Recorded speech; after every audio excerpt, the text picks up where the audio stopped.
Hola, bienvenidos a Mentes Maestras. Mi nombre es Ricardo Sánchez Silva y aquí estoy en la compañía del cronista de la corte, tal como prometido en uno de sus podcasts, que le invité a participar en el primer capítulo de esta serie en la que vamos a hablar de Sigmund Freud. Hola, cronista, ¿qué tal? Hola, ¿qué tal? Muy bien, pues aquí hoy vamos a hablar de Sigmund Freud, un personaje que aportó mucho, ¿no?, al mundo de la psicología, pero que vivió en una época bastante complicada, ¿no? Finales del siglo XIX, unos cuantos años del siglo XX, y bueno, pues como existe aquí una serie de situaciones que marcaron también la historia, eh, pues decidí invitarte para que tú también puedas aclarar un poquito el contexto histórico. Y antes de empezar, pues me gustaría preguntar, mm, ¿qué sabes de Sigmund Freud? ¿Cómo conociste a este hombre? Bueno, yo lo primero que quiero decir que para mí es un placer estar aquí en el nacimiento de tu canal Muchas gracias. y, y ver su concepción también es muy interesante. Y lo que me preguntas de Sigmund Freud, bueno, yo de Sigmund Freud pues sé muy poquito. Yo sé que es el padre del psicoanálisis, Ujú, el gran divulgador, bueno, uno de los primeros grandes divulgadores de la psicología, por lo menos a un nivel más mundano, ¿no? ujú. Más de a pie de calle. Y él, yo la primera vez que tuve contacto con Sigmund Freud, o lo vi, recuerdo que fue en una serie de dibujos animados, pero no recuerdo ya ahora qué serie era, que hablaban del Doctor Freud y había un letrerito que ponía Doctor Freud. Y yo pensé que eran pues dos, yo pensé que eran primos. Pero yo pensé que era un doctor de medicina, de médico Ujú. de hospital o médico de cabecera. Y ya luego curé ese analfabetismo mío. Y en bachiller, pues sí, en filosofía se habló un poquito de Sigmund Freud, pero ya está. Ya Sigmund Freud lo conozco más por la figura, que imagino que hablaremos luego de María Bonaparte, Ujú. pero poco. Yo de Sigmund Freud, la verdad, que voy a aprender mucho hoy, porque la verdad que no sé mucho. Pues espero poder aclarar todas las dudas que tengas y, y seguramente te va a gustar. Vamos a hablar de puntos muy importantes de la historia y tú como buen historiador conocerás ese contexto, pero bueno, con respecto a que creías que era médico, no estabas del todo equivocado. Freud pues era neurólogo y bueno, pues el padre del psicoanálisis, como todos nosotros sabemos, ¿no? Bueno, Actualmente. eso de que todos nosotros.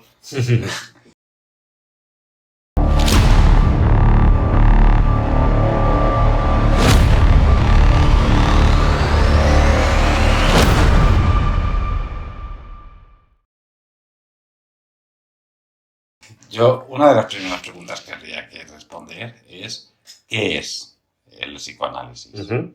Básicamente, de forma muy resumida, ¿vale? Te puedo decir que el psicoanálisis es una teoría que fue desarrollada por Freud, que investiga y ayuda a la comprensión del funcionamiento mental normal y patológico, ¿vale? Pues con base a esto, pues es como un tratamiento, un método terapéutico, ¿vale? En el que se trabajan los conflictos y las dificultades de la psique humana, ¿vale? Pero esto de forma muy Muy resumida, resumido. ¿no? Creo que has entendido. Sí, sí, sí, sí. Vale, perfecto. Y bueno, pues y aquí estamos para hablar del padre del psicoanálisis de cómo fue su ¿Y vida. por qué elegiste a a Sigmund Freud para iniciar tu canal? Vale, pues para poder contestarte a esa pregunta tenemos que viajar un poquito atrás en el tiempo y no sé si te acuerdas de la red social High Five. Ujú. Sí, pero hace tiempo de eso En- ya. sí, sí, hace ya bastante.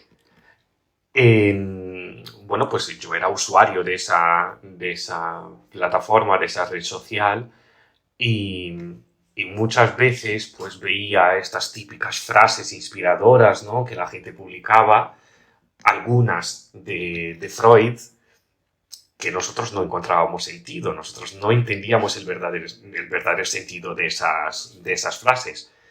Y bueno, y ese nombre se me quedó en la cabeza, pero tampoco he indagado mucho en el personaje.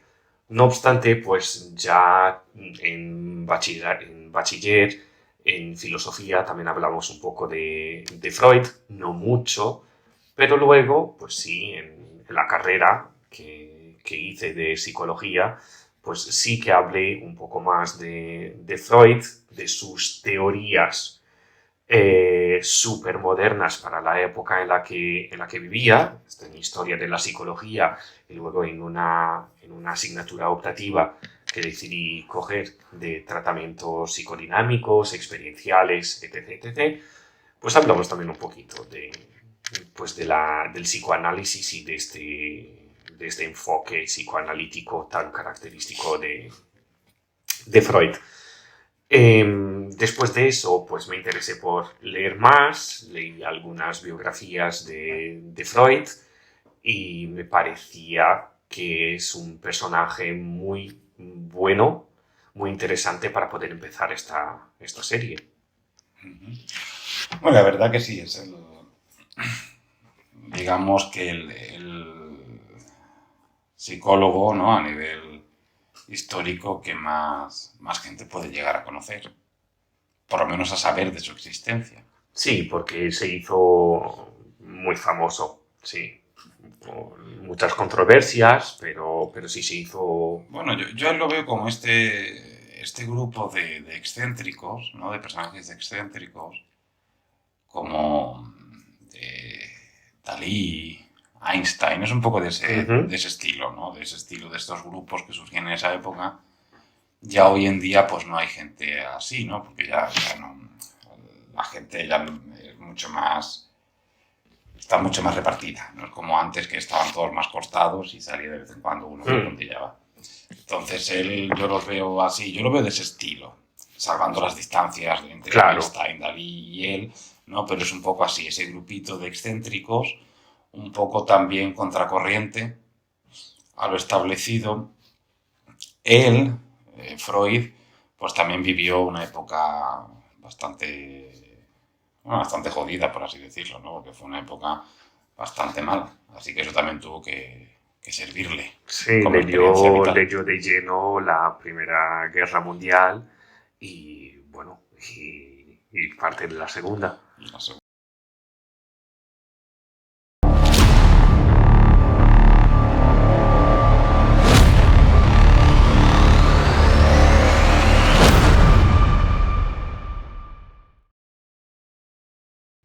¿Por qué? En qué año nace él? Él nace el 6 de mayo de 1856 y nace pues en una modesta habitación bueno, en una modesta habitación que sus padres tenían alquilada en la calle Schlossergasse 117. Esto estaba en Freiberg, Moravia. Hoy es conocida como Privor, República Checa. Pues sí, ese día fue cuando llegó al mundo Sigismund Shlomo Freud. Sí, el verdadero nombre de Freud hasta sus 22 años no es Sigmund, es Sigismund. Pero bueno, más adelante hablaremos de por qué el cambio del nombre. Así está escrito el nombre en la Biblia de la familia. Claro, porque era judío. Eso es, efectivamente. Mira, pues si para contextualizar un poco, ¿no? Ujú. Si él nace en 1856, has dicho, ¿no? Correcto. Eso era el Imperio Austríaco en aquella época. Sí. El Imperio Austrohúngaro no se funda hasta casi 10 años después, porque se funda en 1866, 67 creo que era, entonces faltan unos 10 años todavía. Y además él nace en un momento de guerra, porque en aquel momento Austria, que estaba liderada por el emperador Francisco José, el marido de Sisi, estaba en guerra contra la Casa de Saboya, que estaba unificando Italia. Luego más tarde se mete en guerra también y participa en la guerra de los ducados de Schleswig-Holstein, en el norte de Alemania, en los Balcanes. Es decir, es que Freud, Sigismundo, ¿no? Sigismund Freud, pues vive en un momento donde su país, su imperio, está en continua guerra. Entonces eso es lo que hemos dicho antes. Él le tuvo que afectar, ¿no? Porque, bueno, pues había un filósofo que decía, que era Ortega y Gasset, que decía: yo soy yo y mis circunstancias. Y es eso, él tuvo que vivir todo eso, y su familia también. Claro. ¿Y cómo era su familia? Pues mira, la historia del nacimiento de Freud está marcada por las dificultades económicas que afrontaba su familia en ese momento. Jacob, su padre, estaba en su tercer matrimonio con Amalia Nathanson. Bueno, en este caso Amalia Freud, este sería su apellido de soltera, que fíjate tú, era 20 años más joven que Jacob. Jacob tenía 41 años y Amalia tenía 21. Pero de sus matrimonios anteriores, Jacob ya tenía hijos, tenía 2 hijos de su primer matrimonio. Tenía a Emmanuel y a Philip.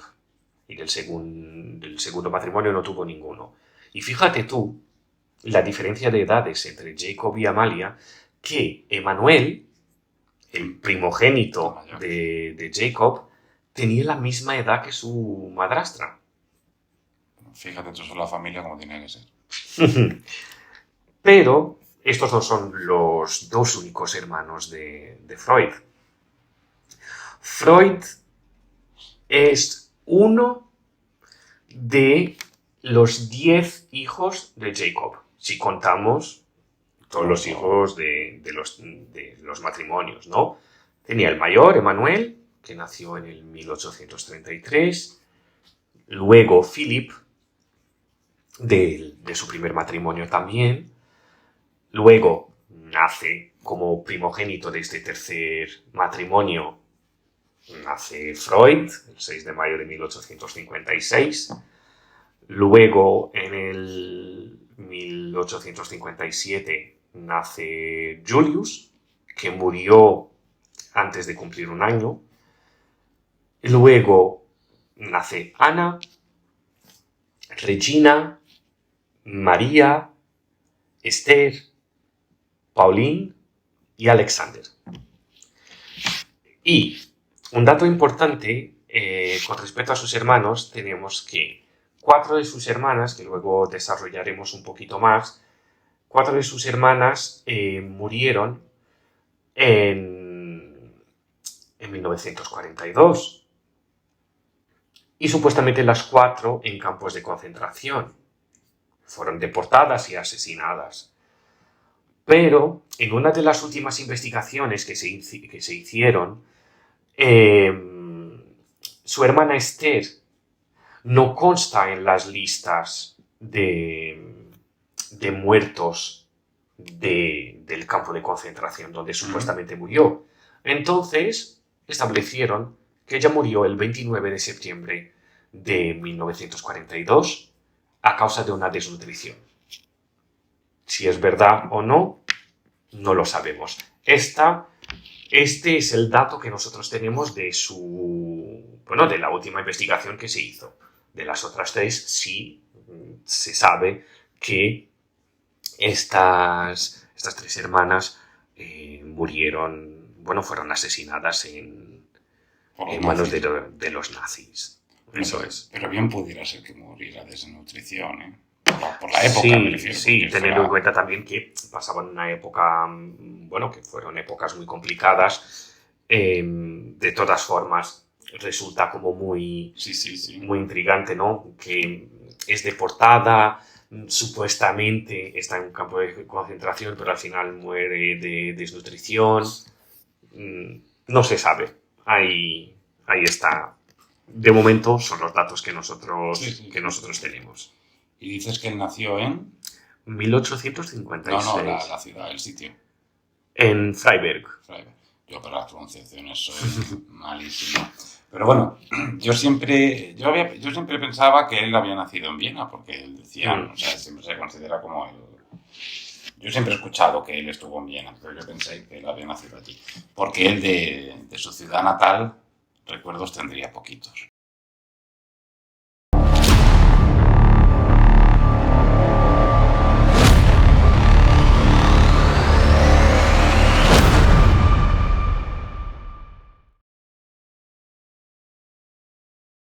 Sí, entiendo que tendría muy pocos porque él se fue de allí muy pequeño. Y bueno, pues empezamos a enfocarnos en la vida de Freud en sí misma. Entonces, Freud, como ya comentamos, nació en 1856 y en 1859, debido al fracaso del negocio de su padre, que era comerciante de lanas, se vieron forzados a abandonar Freiberg y se fueron a Leipzig. Y estuvieron allí viviendo aproximadamente un año. En 1860 es cuando se mudan a Viena. Y ahí, sí, esta ciudad marcaría la vida de Freud. Pero claro, sin olvidar las dificultades, porque su padre, pese a que fueron pues, a intentar buscar una vida mejor, ¿no? Y que tuvo trabajos, llegó a un momento en el que era muy complicado encontrar trabajo. Entonces tenía largas temporadas en las que no encontraba trabajo. Entonces fueron unos años bastante complicados para la familia.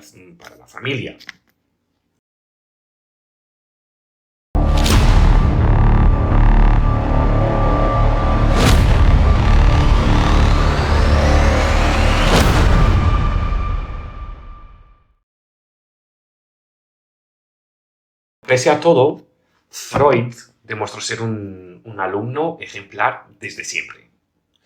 Se graduó con un expediente brillante en 1873 y ese mismo año, cuando Freud tenía 17, entró en la Universidad de Viena, pero, al contrario de lo que pueda parecer, Freud no fue a estudiar medicina ni nada por el estilo.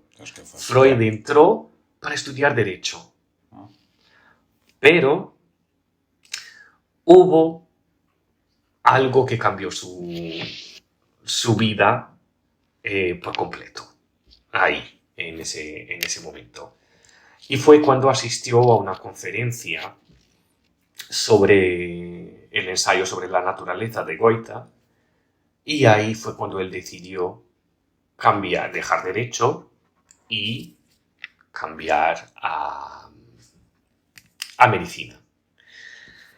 Bueno, pues en su tercer año de estudio, en su tercer año universitario, estamos hablando de 1876, Freud empezó a investigar el sistema nervioso central en el laboratorio de Brucker. Y colaboró con este hasta 1882. Pero claro, en esta época, debido al creciente movimiento antisemitista que se vivía en Viena, en este caso en Viena, que era donde vivía Freud, él se cambió el nombre de Sigismund a Sigmund. Y este es el nombre por el que lo conocemos hoy, Sigmund Freud. En este mismo periodo, pues en 1881, o sea, un año antes de terminar de colaborar con Brucker, Freud se graduó como doctor en medicina, justo después de cumplir el servicio militar. La mili La mili, eso es. Es que claro, Viena en aquel momento no dejaba de ser un caleidoscopio cultural, donde allí pues aquello era una ciudad muy cosmopolita, incluso mucho más que París. París era una ciudad muy abierta en muchos aspectos, por ejemplo, igual que Londres, pero Viena era otra cosa, porque en Viena se juntaba todo Dios. Todo el mundo protestante y todo el mundo parte del mundo ortodoxo hacía vida en Viena también. Y las grandes, los hijos de la gran sociedad iban a estudiar a Viena. En Viena, por ejemplo, en estas mismas fechas que estás hablando de Freud, de 1873 y tal, estaba el futuro rey Alfonso XII, que estaba estudiando allí. Y hasta un hijo del emperador de Japón también estaba estudiando allí. Es decir, Viena era la hostia para eso. Todo el mundo iba a estudiar. Claro, toda la buena sociedad, sus hijos iban allí. Uno de los problemas que había en Viena, no solamente en Viena, en la Europa del momento, pero sí que es verdad que la zona esta germana siempre lo ha vivido de una forma distinta, es que hay un antisemitismo jodido. Bastante importante, sí. Sí, hay un antisemitismo importante y además, pero fuerte, era una especie de racismo, por así decirlo. Sí. Es decir, se marginaba a esta gente. Pero bueno, yo aquí estoy viendo que este hombre pues estudia, ¿no? Que, pues, digamos, ya ha terminado sus estudios reglados, por así decirlo, a nivel académico. Ha hecho el servicio militar, que por otro lado era obligatorio en aquel momento y no se podía saltar. Pero él no tiene noviazgos, no se casa, no... Sí, en 1882, él conoció a su futura esposa, el amor de su vida, Martha Vernet. Martha Vernet era nieta de un rabino de Hamburgo, o sea, venía de familia judía también. Pero, bueno, pues en esta misma época, Brucker, con quien Freud... que está investigando con él. Eso es, con quien investigaba, le hizo tanta presión, que Freud tuvo que abandonar la investigación teórica que estaba haciendo y se fue a trabajar al Hospital General de Viena, pues que era dirigido en ese momento por Theodor Meinhardt, y ahí estuvo hasta 1885. Durante su estancia en el hospital, trabajando, en 1884 le encargaron una investigación muy interesante y algo que vendría a generar polémica una vez más en la vida de Freud.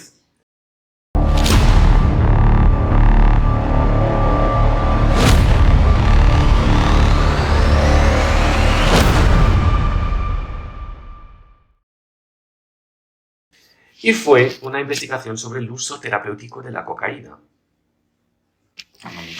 Qué curioso.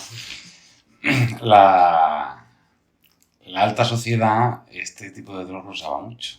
Sobre todo la cocaína y los opiáceos. Efectivamente. En esa época no, un poquito más tarde. Por ejemplo, había muchos príncipes eran cocainómanos. Y los opiáceos se utilizaban para los dolores. Por ejemplo, la reina Victoria utilizaba opiáceos cuando se ponía de parto, para dolores de parto. La zarina Alejandra, la última zarina de Rusia, la esposa de Nicolás II, esa mujer era adicta al opio, pero una adicción gordísima. O sea, que es que eso se llevaba mucho. Sí. Imagino que la investigación que hiciera el doctor Freud, bueno, pues vino bien, ¿no?, para esta gente. Sí, hombre, por supuesto. Y además, la investigación no duró solo ese año. Freud, entre 1884 y 1887, aproximadamente escribió varios artículos en los que hablaba del uso de de la cocaína con fines terapéuticos, como tú comentabas, que se utilizaba la cocaína y los opiáceos como terapia. Y él llegó a demostrar las propiedades de la cocaína como anestésico local.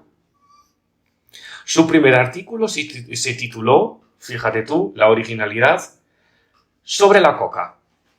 Y fue en 1884. Escribe tú uno así ahora.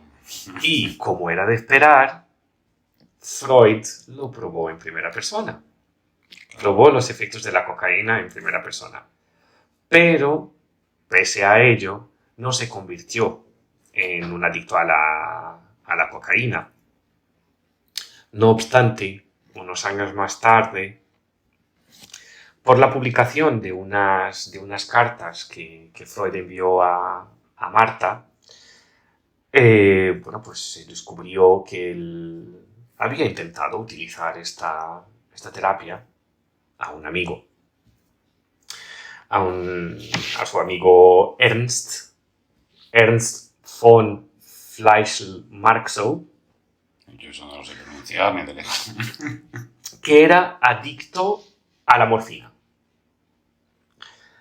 Y bueno, pues Freud dijo, pues intentó ayudar a su amigo, intentó, que acabó por no dar el resultado esperado, porque más que adicto, además de adicto a la morfina, su amigo se volvió adicto a la cocaína y, como resultado de ello, poco después falleció de sobredosis. Es que eso, claro, como en aquella época no había estos controles, no había nada de eso.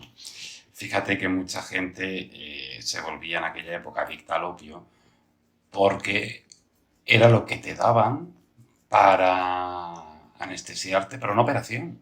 Claro. Entonces, claro, y además, cuando ya terminabas la operación y te mandaban a casa, te recetaban opio para los dolores. Pues claro, terminaba ese señor, esa señora, adicta al opio, pero vamos, hasta arriba. Sí, pero fíjate tú, estos experimentos, aunque esto se haya descubierto años más tarde, ¿no?, de que pasara, en 1885 Freud fue nombrado profesor adjunto de neuropatología en la Facultad de Medicina de Viena. Y en ese mismo año, a finales del 1885, consiguió una beca del gobierno para ir a estudiar a París. Y fue a estudiar con Jean-Martin Charcot, que trabajaba, era un neurólogo bastante famoso en esa época, que trabajaba en el tratamiento de trastornos mentales, utilizando la hipnosis. Trabajaba en un manicomio, y ahí fue Freud a estudiar. Y estuvo allí 4 meses y medio, aproximadamente.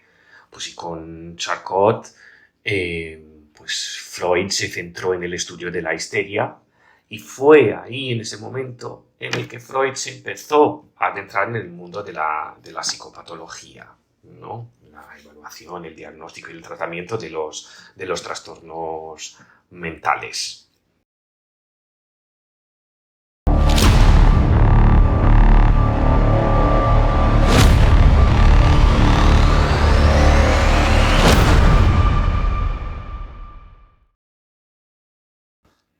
Después de estos 4 meses y medio aproximadamente con Charcot en París, pues se volvió a Viena y por fin, en 1886, se casó con su prometida Martha Vernet el 14 de septiembre. Bueno, yo imagino que ahora, al casarse, dejaría tanto viaje atrás, ¿no? A París y todo eso, y se quedaría ya quieto, intentaría formar una familia. Bueno, sí, él una vez en Viena y casado con Marta, pues antes de empezar a tener hijos con Marta, abrió una clínica privada especializada en trastornos mentales, en la que comenzó su práctica para tratar trastornos neuróticos como la histeria, utilizando la hipnosis y el método catártico que había aprendido de su mentor Joseph Breuer, pues que lo había aplicado con la famosa paciente Ana O y que aparentaba presentar resultados sorprendentes. Bueno, sí, pero eso del método catártico, ¿qué es? El método catártico es una técnica psicoterapéutica bueno, pues que se empezó a utilizar en los inicios del psicoanálisis. Y bueno, básicamente consistía en provocar un efecto terapéutico a través de la purga o descarga de afectos patógenos ligados a sucesos traumáticos a través de la evocación, ¿vale? De estos sucesos. Fue creada por el mentor de Freud y desarrollada junto con este, pues en esta época. Mira, pues yo no tenía ni idea de lo que era eso. Sí, esto tiene, bueno, pues su origen en el catarsis. Bueno, pero esto es muy de Freud. Sí, sí, hombre, un buen discípulo de Breuer, pues al principio empezó a utilizar este método con además, sus pacientes. fíjate que estamos, aunque luego también hay dos periodos importantes de la aparición fuerte del esoterismo. Uh-huh. Uno es en esta época de 1870 hasta 1890, principios del siglo XX, y luego después de la Primera Guerra Mundial. Uh-huh. Hay unos fuertes periodos de esoterismo. Lo que pasa que el de la Primera Guerra Mundial está más vinculado a mediums y cosas de estas, ¿no? Por los muertos, los familiares que van a ver, se pueden contactar con ellos y tal, pero en esta época, la época de los 70, 80, 90, es mucho pues esto de la escritura mecánica, la hipnosis, o sea, mecánica no, perdón, automática. Entonces, él tenía que beber de eso. No sé si él iría a estas reuniones que hacían los esotéricos estos o no, no sé, pero que él tiene que beber de eso porque la hipnosis y todo eso tiene un auge muy fuerte en esa época, es una época muy esotérica. Sí, esto es una opinión mía, pero a ver, teniendo en cuenta las bases del psicoanálisis, yo creo que tiene ahí como un poco de influencia, ¿no? De todo este esoterismo, el tema de evocar lo inconsciente, Claro, el es tema eso. de los sueños, que Sí, luego sí. años más tarde Freud trataría. Es un esoterismo más, a ver, no quiero decir que el de hoy no sea serio, pero este esoterismo es un esoterismo más serio, un esoterismo más tratado de una forma, podríamos decir, incluso más académica, porque grandes genios iban a estas sesiones. Sí. Entonces no era algo tomado como ya chanza, no es la pitonisa que tiene las cartas en la tele, no es eso. Eso Claro. era otra cosa. Entonces no me extraña nada que Freud fuera un sitio de esto. Sí. A mí tampoco. Luego, clínica montada, pacientes, dinero, dinerito, y empiezan a nacer los hijos de Freud. Freud tuvo 6 hijos, y prácticamente todos seguidos. La primera fue Matilde, en el 1887. Luego, Jean-Martin, en 1889. Oliver, en 1891. Ernst, en 1892. Sophie, en 1893. Y la más pequeña, Ana, famosa Ana, que nació en 1895, que luego se convertiría en una psicoanalista muy destacada en la época, pero más enfocada en el campo de la infancia y del desarrollo psicológico. Pero Freud, como buena mente inquieta que era, tras años en su clínica tratando trastornos neuróticos, utilizando la hipnosis y el método catártico que explicamos anteriormente, él fue abandonando estas técnicas en favor de la asociación libre que desarrolló pues, entre el 1895 y el 1900 aproximadamente, impulsado por las experiencias que tuvo con sus pacientes histéricas. Según él, se podría aliviar la sintomatología de sus pacientes animándolas a verbalizar sin censura cualquier pensamiento que pasara por su mente. O sea, ya no solo estaba asociado, como en el método catártico, con los sucesos traumáticos, sino cualquier cosa que se te pasara por la mente. Pues mira, fíjate, estamos ya casi finales, bueno, no casi finales, no finales del 19, principios del 20, y este hombre parece que no ha hecho otra cosa que ir a sesiones de espiritismo, estudiar, casarse, tener hijos, una vida muy metódica, ¿no? Sí, pero hay chisme también, en esta época. A ver, cuenta chisme. A ver, Marta, la mujer de Freud, tenía una hermana, Mina, que en 1896, tras la muerte del hombre con la que estaba prometida, pues se convirtió en un miembro más de la familia y creó una relación muy estrecha con su cuñado, con Freud. En el 1898, más o menos 2 años más tarde, y no por las mejores razones, esta relación de proximidad fue foco de rumores, y en parte iniciados por Jung, Carl Jung, que era uno de los seguidores de Freud, que según comentaba, Freud y Mina habían tenido una aventura.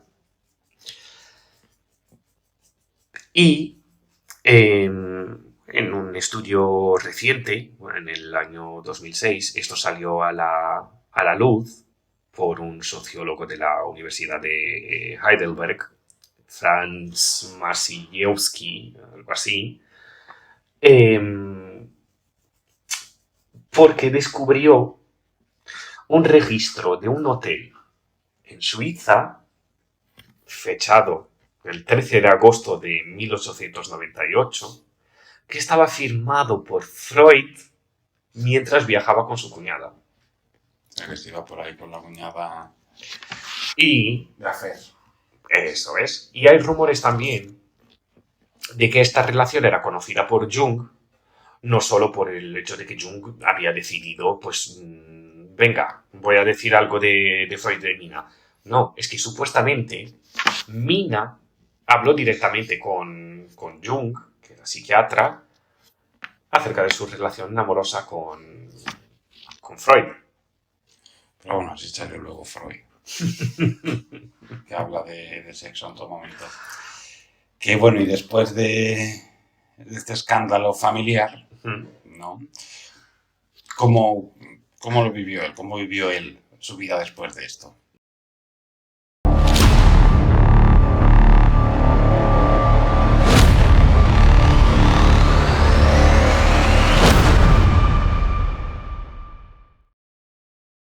Siguió su vida como si no hubiese pasado nada.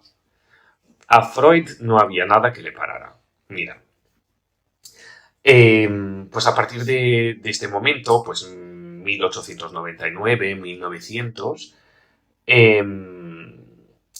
Freud empieza a sacar sus obras, pues que son consideradas de las más importantes e influyentes de su carrera, ¿no? Mira, en 1899 él publicó La interpretación de los sueños. Esa es la que yo conozco. En este libro podemos marcar este libro como esta obra como el nacimiento del psicoanálisis, que como te comentaba anteriormente, pues eso era una corriente de pensamiento que transformó la forma en que percibimos nuestros sueños y deseos más profundos. Freud en esta obra introduce una noción fundamental del inconsciente y argumenta que los sueños son la vía real para acceder a los contenidos ocultos de la mente. Pues para Freud los sueños eran expresiones simbólicas de deseos y conflictos reprimidos y su análisis pues podría revelar aspectos profundos de la psicología del individuo. Él dividió la estructura de los sueños en dos componentes esenciales. Por un lado, el contenido manifiesto, que se refería a los elementos del sueño tal como recordamos conscientemente. Y por otro lado, el contenido latente, que representaba los deseos y pensamientos pues, subyacentes que se expresaban a través de los símbolos en el sueño. Por otro lado, también desarrolló el concepto de censura onírica, que básicamente dice que la mente tiende a ocultar y disfrazar los deseos inaceptables para la conciencia. Utiliza pues varios ejemplos en su obra, ejemplos detallados de sus propios sueños y de sus pacientes para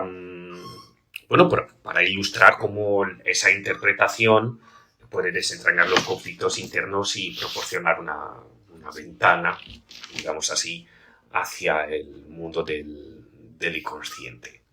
Bueno, Freud utiliza algunos ejemplos detallados de sus propios sueños y los de sus pacientes para ilustrar cómo la interpretación de los sueños puede desentrañar estos conflictos internos y proporcionar una especie de una ventana hacia el mundo del inconsciente. Que utiliza ejemplos suyos, ¿no? Sí, suyos y de sus pacientes. De aquí es donde surge la supuesta teoría psicoanalítica de Freud, pues ya un poco más madura, ¿no? Que se basa en varios conceptos clave, ¿vale? Por un lado, el estructuralismo, en el que Freud pues divide la mente en tres partes: el ello, que son los instintos y deseos inconscientes; el yo, la parte consciente que negocia entre el ello y el mundo exterior; y el superyo, que sería la parte moral internalizada que se adhiere a las normas sociales y a la moralidad. Luego, por otro lado, también la sexualidad. Freud decía que la sexualidad es un componente esencial en la psicología humana y llegó a desarrollar una teoría psicosexual que tenía una serie de etapas en el desarrollo psicosexual del individuo, que luego ya hablaremos un poquito más adelante. Por otro lado, los mecanismos de defensa, como la represión, que sería olvidar pensamientos o deseos perturbadores; la proyección, cuando atribuimos nuestros propios pensamientos o sentimientos a otros; y la negación, en la que pues rechazaríamos la realidad. Y bueno, pues el punto clave en la teoría psicoanalítica, que se basa en la exploración del inconsciente y a través del diálogo y de la interpretación, ¿no? Tras la publicación de esta obra, como unos 2 años más tarde, estamos hablando del 1902, Freud recibe su primer reconocimiento oficial como creador del psicoanálisis, siendo nombrado profesor extraordinario. Y en 1905, como mencionaba anteriormente, pues Freud publica otra obra que se titula Los 3 ensayos sobre la teoría sexual. Pues en este caso, esta obra fue otro otro punto épico de la historia de Freud, porque en esta obra él desafía abiertamente las convenciones sociales y las ideas predominantes de su época, al explorar pues, el papel central de la sexualidad en la vida humana.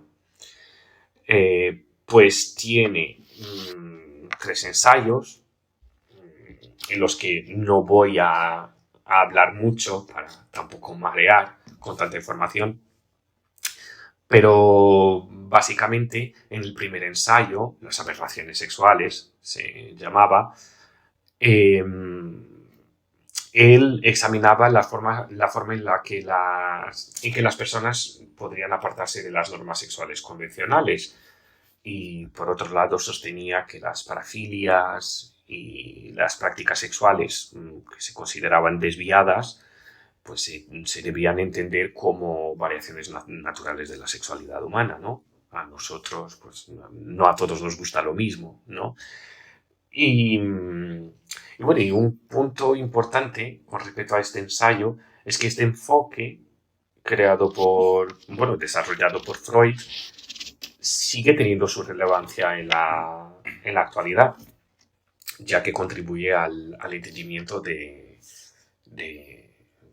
la diversidad sexual en la actualidad. A mí se me viene a la cabeza ahora no sé dónde lo leí, pero sí recuerdo que hubo una madre que mandó a Freud una carta hablándole sobre la homosexualidad de su hijo y cómo poder tratar ese problema. Y él le contestó algo así, como que el problema no lo tenía él, sino que lo tenía ella. Efectivamente. Algo así, una cosa así fue, ¿no? Claro, eso vendría a raíz de todas estas teorías que él sacaba pues, de estos ensayos. Luego, el segundo ensayo, que se llama La sexualidad infantil, yo creo que es como el ensayo más influyente de esta obra, en la que Freud dice que la sexualidad está presente desde la infancia y pasa por una serie de etapas de desarrollo. Y los nombres son, son originales. La primera fase sería la fase oral, que tendría lugar en los primeros meses de vida, en el que Freud defendía que el autoerotismo es difuso y que se centra especialmente en el goce de la succión. ¿Por mamar teta o...? Que el niño pues se lleva todo a la boca, tratando de proporcionarse un placer rítmico. Uy, por favor. Y como si esta fase fuera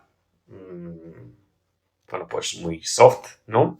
Viene la segunda fase, que es la fase anal, que duraría desde el primer año al tercer año de vida.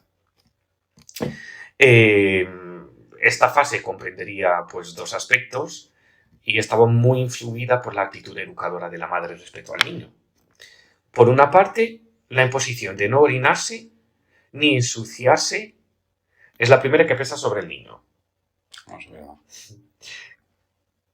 Y bueno, pues quien se ve estimulado a un control de sus esfínteres. Luego, por otro lado, la retención de las deposiciones, que se hace merecedora de elogio, es causa de placer en el niño.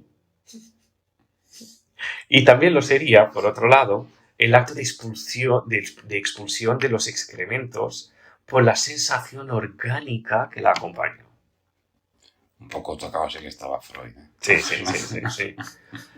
Y decía Freud que, dada la proximidad de la zona anal con la genital, algunas aberraciones sexuales ulteriores llevaban a la impronta de esta segunda fase. Pero vamos un poquito más allá. Y tenemos la tercera fase, que es la fase fálica, que se da a partir de los 3 años, en la que Freud dice que el autoerotismo ya se localiza en la zona genital, pues pudiéndose dar un primer intento de masturbación. Imagínate, un niño con 3 años. Pues según Freud, el niño siente curiosidad por las diferencias genitales entre los sexos. Por un lado, a la niña, al comprobar su carencia de miembro viril, pues se le podría iniciar como un complejo de castración. Y bueno, pues por su lado, en el niño, tal vez nacería como un temor a la castración por los sentimientos de culpabilidad inherentes a la masturbación y por ciertas amenazas paternas. Eso es un toque machista. Y muy denso. Y muy denso. Porque imagínate lo que se le pasaría por la cabeza para crear este tipo de teorías, ¿no? Fíjate que es un momento en el cual la sexualidad es un tema muy tabú todavía. Sí. Y que no se habla abiertamente. Tú imagínate a Freud viviendo hoy en día lo que se le pasaría por la cabeza. Sería mucho peor. Por eso. Después de esta fase, de la fase fálica, que terminaría aproximadamente a los 5 años, vendría el periodo de latencia. Y el periodo de latencia, pues es un periodo en el que se desarrollarían fuerzas psíquicas que inhiben el impulso sexual y de esta forma reducen pues, su dirección, ¿no? Y luego, hasta la adolescencia, el niño estaría tranquilo. Pero en la adolescencia surgiría la fase genital, que se daba cuando maduraban los órganos sexuales y con ello surgían los deseos sexuales y agresivos. Fíjate tú cómo ya empieza a poner aquí temas de agresión y todo esto. Yo lo que, las que veo más lógicas son la fase oral, que sí que es cierto, que los niños, pues esta cosa de mamar teta, ¿no? Que los asocian y están siempre con el chupete eso sí. Y la fase genital de los adolescentes, sí, porque un adolescente cuando las hormonas dicen aquí estoy yo, esas dos sí las veo lógicas. El resto, yo qué sé. A ver, el periodo de latencia tiene lógica, porque es verdad que en el inicio del desarrollo vital del niño, en sus primeros años de vida existe como un pico de síntesis de hormonas sexuales. Entonces, y luego sí que existe como un periodo en el que la síntesis de esas hormonas se inhibe y no existen esos impulsos sexuales. Pero yo no creo que sea tan literal como describía Freud. No, y mira, fíjate que él habla de niños en la... ¿Qué fase era? Que decía que se podían empezar a masturbar. La fase fálica, a los 3 años. Pero yo eso sí, yo no sé si él habla de niños en general, o sea, como digamos, como género neutro. Yo sí veo eso en las niñas, eso sí. Yo sí que veo, evidentemente, la masturbación en las mujeres, o en las niñas en este caso, es más fácil, entre comillas, que la de un niño. Y yo sí que veo a las niñas chiquititas, sí que se ve en algún momento pues las profes, ¿no? Que le dicen, no te toques ahí, o no. ¿Por qué? Porque inician eso sí, pero en un niño, digamos, varón, por así decirlo, yo lo veo más complicado eso.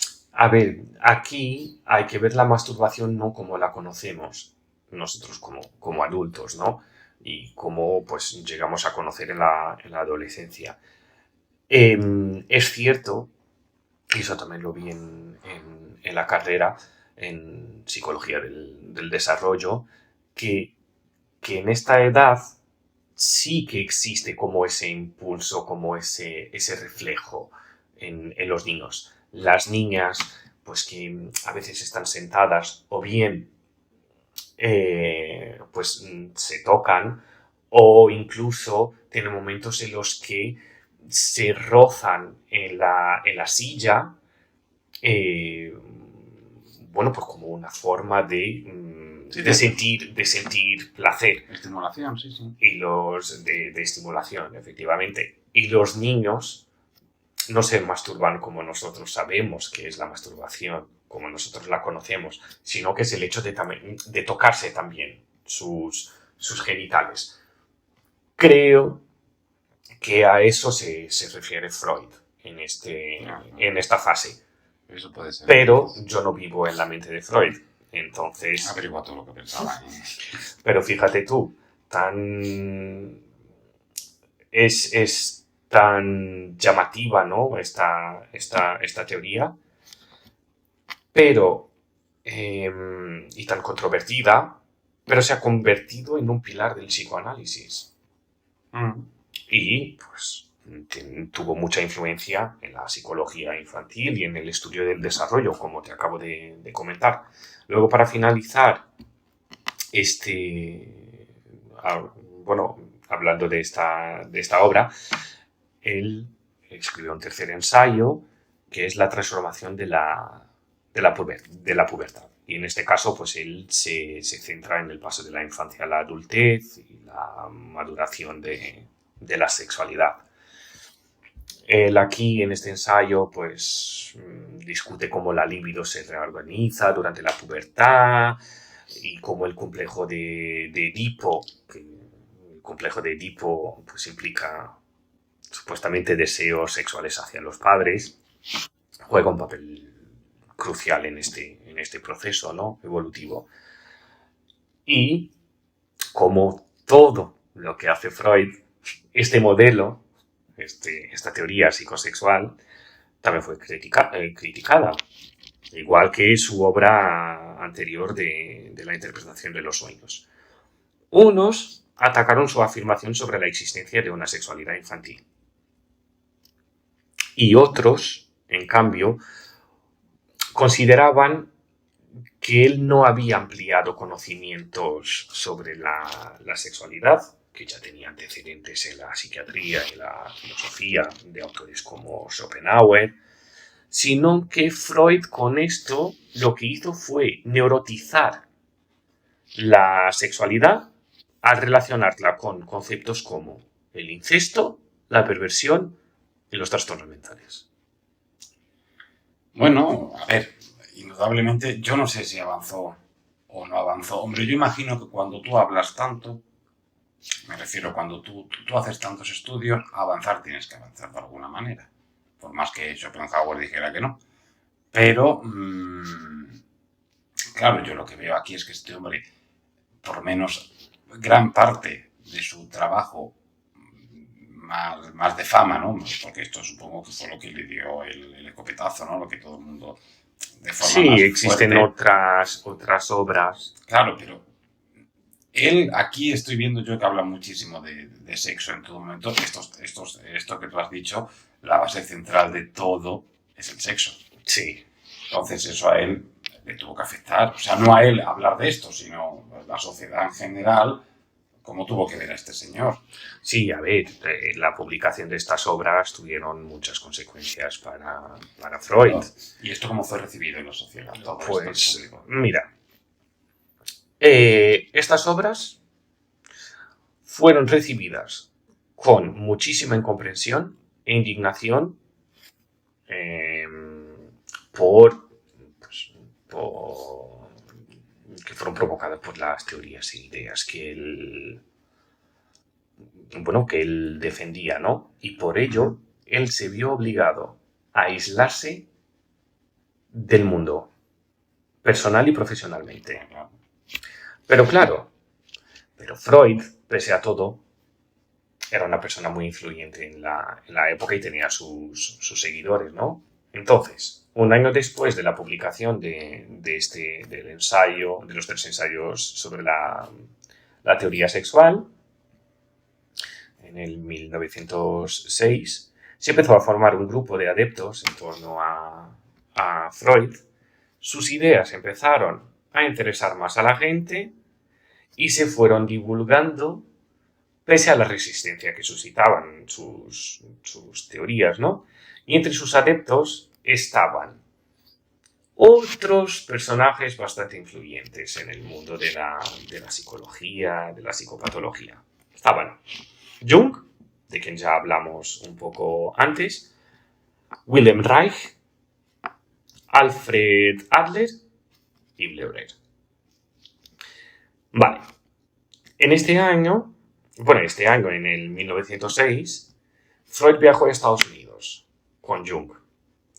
Y allí se dieron cuenta del entusiasmo que el pensamiento freudiano había suscitado allí, en el otro lado del Atlántico, contrariamente a lo que sucedía aquí No, era una en sociedad Europa. menos conservadora en aquella época allí. Efectivamente. Y 2 años después, en 1908, Jung invitó a Freud a realizar un congreso psicoanalítico en Salzburgo. Y fíjate tú que Jung fue quien inició los rumores de la supuesta relación con Mina, con su cuñada, pero luego se unen. Y gracias a todo este trabajo, en 1909, Freud recibió el primer reconocimiento internacional, recibiendo así el título honorífico Doctor Honoris Causa, que se lo atribuyó la Universidad de Clark, en Massachusetts, en Estados Unidos. Luego, acto seguido, en el año siguiente, en 1910, con el creciente número de adeptos, se creó la Asociación Psicoanalítica Internacional en Nuremberg, que la presidía Jung. Pero no todos son rosas y en 1911, en octubre de 1911, esta asociación pues, se vio afectada por la baja de 7 de sus partidarios. Y uno de ellos era Alfred Adler, que es un personaje que es importante en el mundo de la psicología de la personalidad. Y como si esto no bastara, la situación empeoró en 1914, cuando Jung decidió abandonar a Freud y juntarse a los que se habían ido antes. Y esto trajo graves consecuencias para Freud. Y esto pues desestabilizó todo el edificio psicoanalítico que se había creado hasta el momento. Claro, y además fíjate que eso ocurre en un momento tristísimo y catastrófico para el mundo como fue la Primera Guerra Mundial. Eso es. Él era judío, él era austriaco. Habría que ver, yo no tengo ni idea, pero habría que ver cuál era la mentalidad política de Freud en este aspecto, si él era germanófilo, si él no lo era, es decir, qué bando él ocupaba, Claro. porque él sería mayor ya para participar en la guerra, pero a nivel mental él tendría algún tipo de opinión de lo que estaba pasando, porque en este momento fue, ya matarían al archiduque Francisco Fernando en junio del 14, estalla la guerra, y yo imagino que todo esto también se paralizaría. Bueno, pese a la situación, Freud no se detuvo. Freud siguió con lo suyo. Y en 1916, 1917 aproximadamente, publicó otra obra que se llama Introducción al psicoanálisis. Él aquí, pues, habla de conceptos fundamentales del psicoanálisis, pero de forma ya clara y concisa. Es decir, que su teoría seguía madurando. Y explora temas como la estructura de la mente, que nosotros hablamos ya anteriormente, del ello, el yo, el superior. Hablaba también del inconsciente, la represión, el complejo de Edipo, la sexualidad infantil, como un popurrí de todo lo que había trabajado hasta el momento, ¿no? Y, una vez más, aborda la interpretación de los sueños y la importancia de los actos fallidos. Sí, yo ahí le veo un gran componente esotérico también en todo eso. Un componente esotérico mucho más profesionalizado, ¿no? Pero sabe abordar el yo, el super yo, el hecho, la interpretación de los sueños, es como meterte en la psique, que es lo que intentaban hacer pues, estos esotéricos a su manera también, claro, no de esta manera, más científica.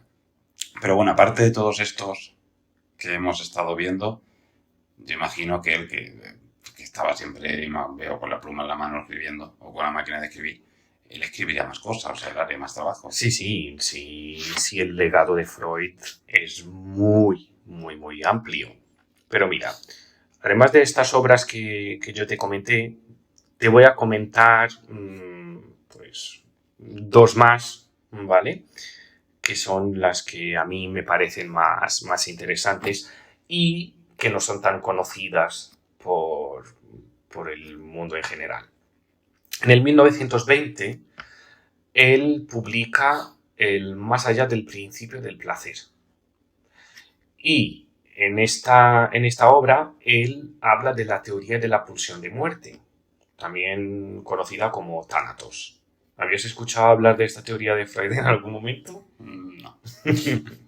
Pues él básicamente, en esta obra, pues él propuso esta teoría como una explicación de las tendencias destructivas y autodestructivas que, que observó en la psicología humana.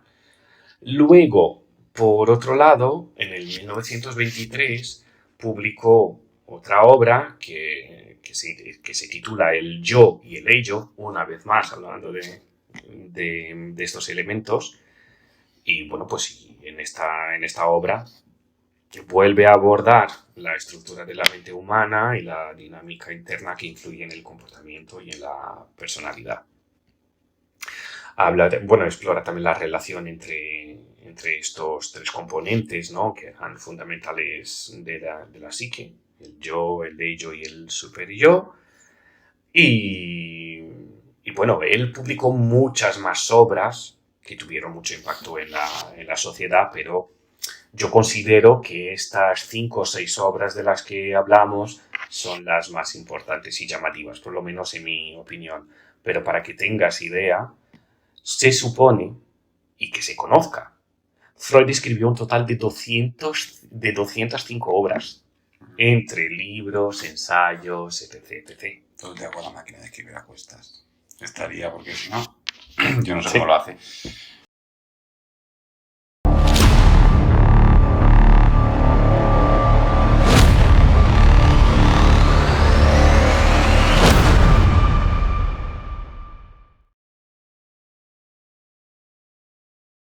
Pero fíjate que yo, como te dije al principio y como te he dicho siempre que hemos hablado de Freud en algún momento, yo lo conocía a él, digamos, a nivel de conciencia, ¿no? Porque te he dicho que yo lo conocí en esta serie de dibujos animados y tal, pero sin a nivel de conciencia, de ya saber quién es Freud, yo lo conocí a través de mi mundo, de mi entorno, que es la realeza y la historia de los círculos de poder. Y lo conocía a raíz de lo que decía de él María Bonaparte. Y para cuando María Bonaparte lo conoció, que tendría que ser más o menos por estas fechas que estamos hablando ahora, él ya tendría que estar enfermo, porque María Bonaparte lo conoció enfermo ya. Sí. ¿Qué le pasaba a él?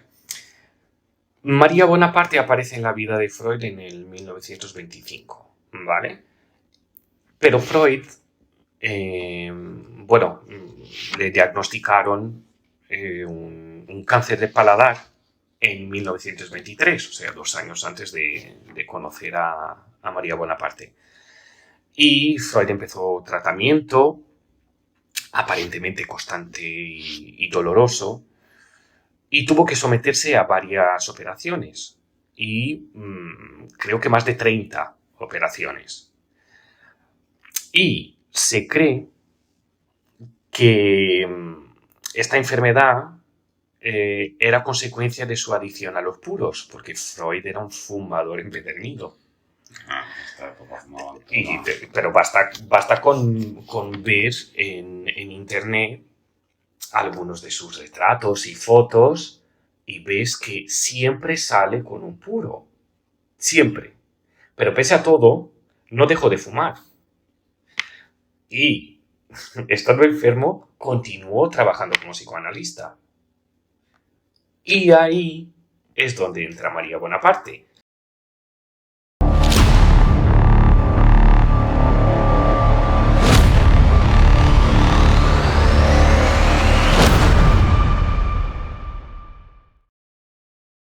Y antes de que yo hable un poquito sobre la historia de María Bonaparte y Freud, bueno, tú podrías hacer una breve introducción de quién era María Bonaparte.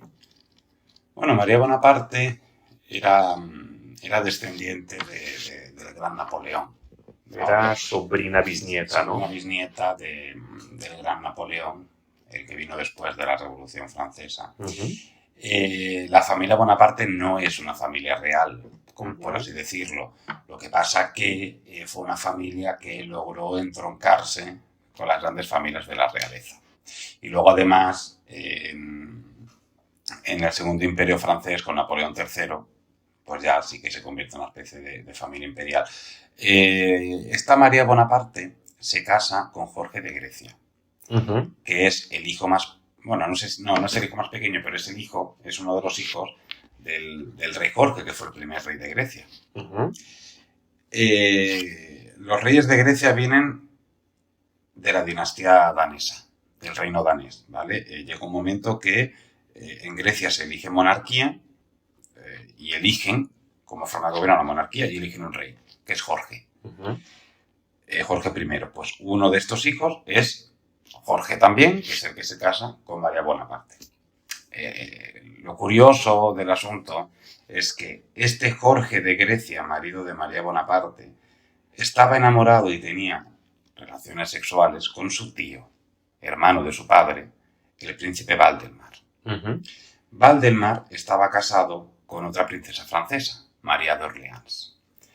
Y cuando cuentan, bueno, eso se cuenta mucho, hay cartas de Bonaparte, de María Bonaparte contando esto, ella veía raro pues, que le pasaba a su marido cuando iba a ver a su tío, cuando iban ellos a ver a su tío a Dinamarca, y su tía María de Orleans tuvo que apartarla un día y decirle, oye niña, que lo que pasa es esto. Tu marido se echa a llorar cuando se va de aquí y mi marido cae enfermo porque dejan de verse. Están enamorados y tienen relaciones sexuales. Y tú pues tienes que tragar. Y María Bonaparte participa a veces en estas relaciones sexuales con el marido y con el tío del marido. Lo que pasa que cuando hacen esos tríos, Jorge de Grecia, o sea, su marido, no participa activamente, sino como voyeur, viendo cómo su tío se está teniendo relaciones sexuales con su esposa, con María Bonaparte. Esta María Bonaparte, por ejemplo, para ponerlo un poquito más en contexto, tiene dos hijos, Pedro y Eugenia, pero tiene una hija que es Eugenia, que se casa con un príncipe Radziwill. Y son los padres de Tatiana Radziwill, la mejor amiga de Doña Sofía, la reina madre, la reina emérita que tenemos aquí. Bueno, pues ya está, ya te he hablado de María Bonaparte. ¿Cómo están emparentados todos? Todos, así sale luego. Pues, y con una historia así, obviamente tenía que cruzarse Pues claro.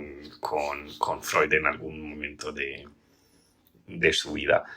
Pues, como te decía antes, en 1925 entraría por la consulta de Freud una mujer que, de cierto modo, cambiaría la vida de Freud.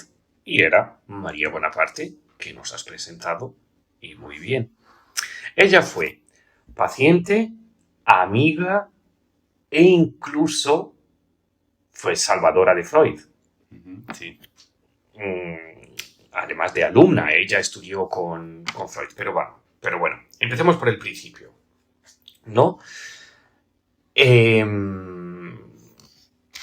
Aparte de lo que acabas de comentar sobre las historias amorosas de su marido con su tío, bueno, ella supuestamente también se dedicó a buscarse sus propios amantes. Ella fue amante del primer ministro francés, por ejemplo. Eso es de Aristide Briand.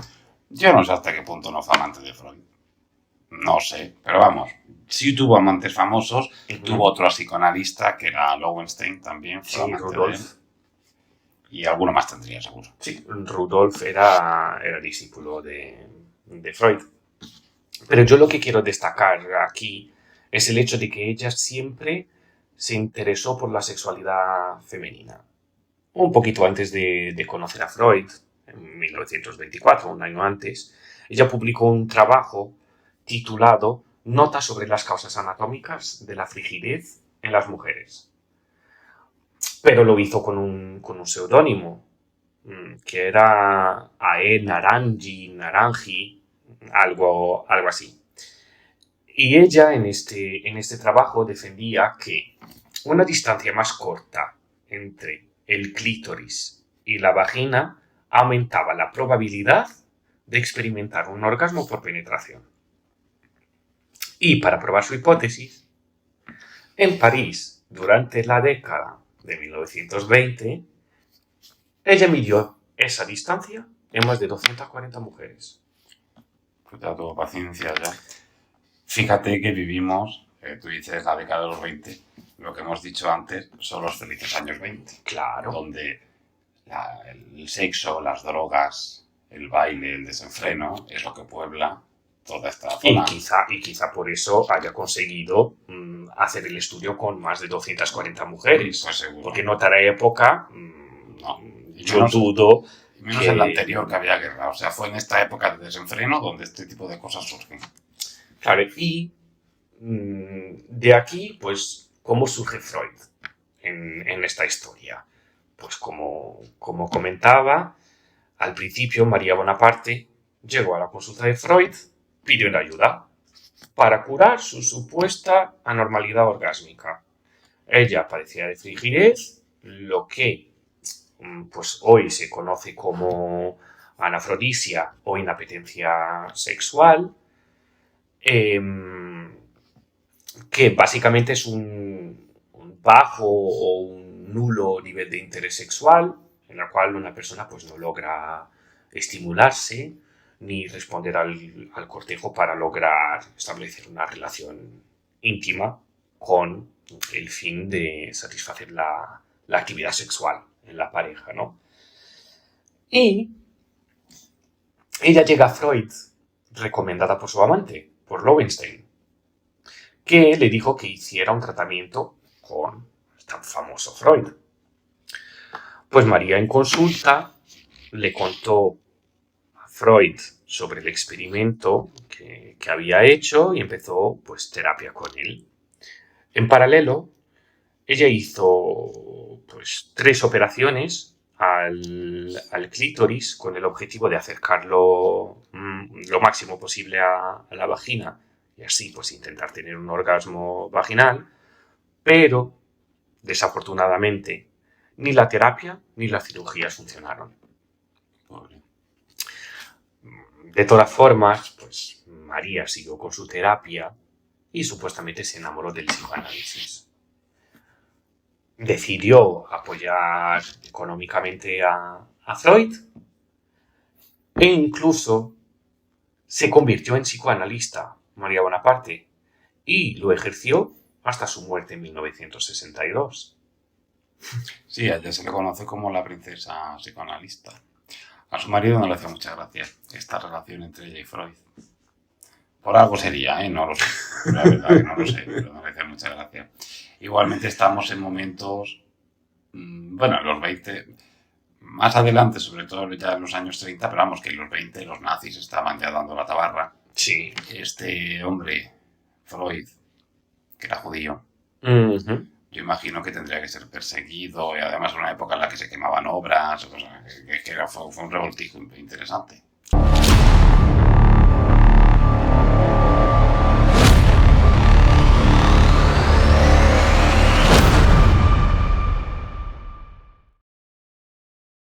Sí, a ver, él, pese a lo movida que era su vida, él, podemos decir que vivió tranquilo en Viena hasta 1938, que es el año de la anexión pues, de Austria por parte de la Alemania nazi. Eso es. Y él, por su condición pues, de judío y fundador de la escuela psicoanalítica, que como hablamos anteriormente, pues tenía sus adeptos, pero también había gente reacia a ello, pues él fue considerado enemigo del Tercer Reich.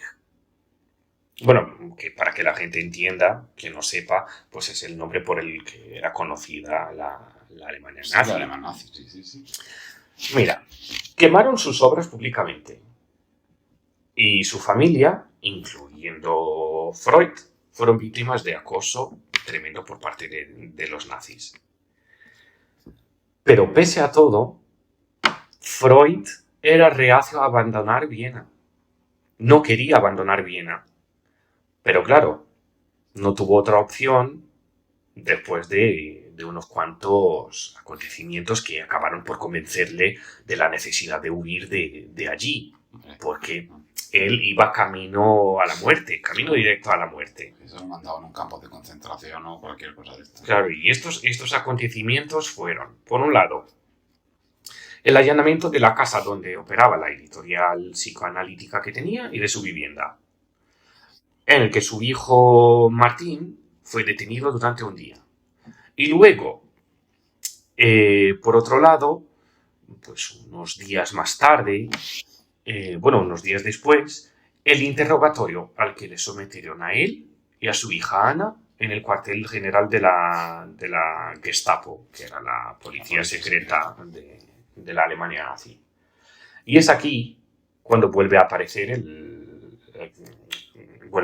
María Bonaparte, gran amiga de Freud, que intentó ayudar a su familia a huir de Viena hacia Londres.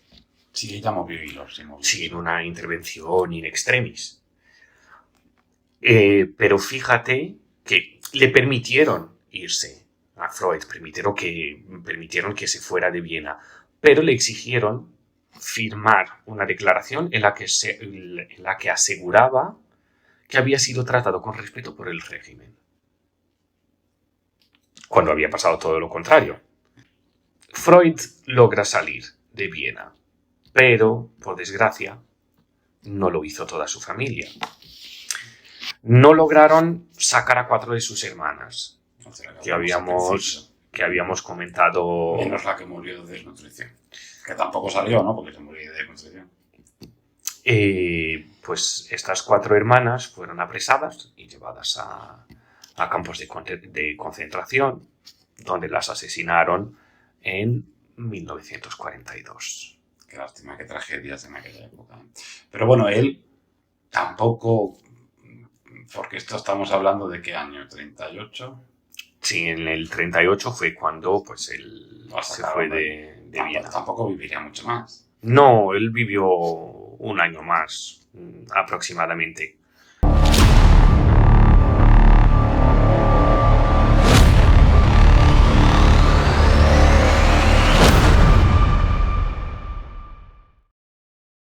El 21 de septiembre de 1939, y ya consciente de que no aguantaría mucho más por su enfermedad, Freud le recordó a su gran amigo, que era a su vez su médico de cabecera, Max Schur, la promesa que éste le había hecho de ayudarle a morir cuando su cáncer se volviera insoportable. Entonces, el día siguiente, el día 22 de septiembre, pues le administraron 3 dosis de morfina, cumpliendo así la promesa que su amigo Schur le había hecho, ¿no? Y bueno, pues con estas 3 dosis de morfina y tras su último suspiro en el que Freud profesa las palabras "esto es absurdo", muere el 23 de septiembre a medianoche. ¿Qué sabemos de Freud tras su muerte? Pues 3 días después, el 26 de septiembre de 1939, fue incinerado en el Golders Green Crematorium, que está al norte de Londres, y sus cenizas se guardaron en una antigua urna griega de más de 2.300 años, que fue un regalo de su gran amiga María Bonaparte. Mira, como su marido era príncipe de Grecia, pues allí la habría sacado. Una urna de 2.300 años. Uh-huh. Y bueno, pues tras la muerte de su esposa Marta, que murió en el 1951, esta fue incinerada también, y sus cenizas pues se juntaron a las de Freud. Y en la actualidad, los Freud, Sigmund y Marta, pues siguen descansando juntos. Pues le sobrevivió unos cuantos años ella, ¿eh? Sí. Sí, sí. Y un dato curioso también es, en el año 2014 intentaron eh, robar la urna con las cenizas de Freud y de Marta, pero no lo han logrado, pero sí que dañaron la urna. Y, bueno, pues la urna está dañada, pero sigue en su sitio y ahí siguen Freud y su mujer descansando. Anda que robaron. Es que ni después de muerto Eso sí, no le dejan en paz. otro detalle en la serie. Y esta es una microbiografía, llamemos así, de Freud y de su vida tan controvertida. Pues he aprendido, no te creas, porque ya te digo, yo de Freud no sabía nada. Eso te iba a preguntar. ¿Qué te llevas de hoy de aquí? Pues todo, menos lo de María Bonaparte, que ya lo sabía, todo lo demás me lo llevo porque yo no tenía mucha idea de este señor. Yo sigo pensando lo que siempre pienso. Claro, cuando a esta gente, a este hombre, por ejemplo, pues yo entiendo que quien se acerque a su figura, pues tiene que ser alguien que se dedica a la psicología, a la psiquiatría o a estos mundos así, ¿no? Pero claro, si tú estas biografías solamente las escribes para psicólogos y para psiquiatras, el resto del común, que no nos dediquemos a eso, pues no. Claro. Yo no. Es como si yo cuando me ponga a escribir libros de historia de la realeza o alguna biografía, la escribo para gente como yo. Pues entonces no tiene sentido. Hace falta una biografía de Freud para tontos. Una biografía de Freud con un tono bajo y que gente como yo, que de psicología y psiquiatría tengo 4 datos mal contados, pues una buena biografía de él, pero con el tono bajo. Existe una biografía de Freud muy, muy famosa, escrita por Peter Gay, que tiene 900 páginas. Claro, pero eso no es una biografía de tono bajo. Esa biografía yo me la he leído, bueno, yo me la leí y tiene datos muy interesantes de la vida de Freud, pero es un tanto confusa porque no sigue una cronología, como va saltando. Peter Gay va saltando en su biografía, pues habla de 1890 y luego habla del nacimiento de Freud, luego Sí, pues se adelanta unos años, luego vuelve atrás. Entonces es un tanto confusa, tienes que estar muy atento, prestar mucha atención para no perder el hilo.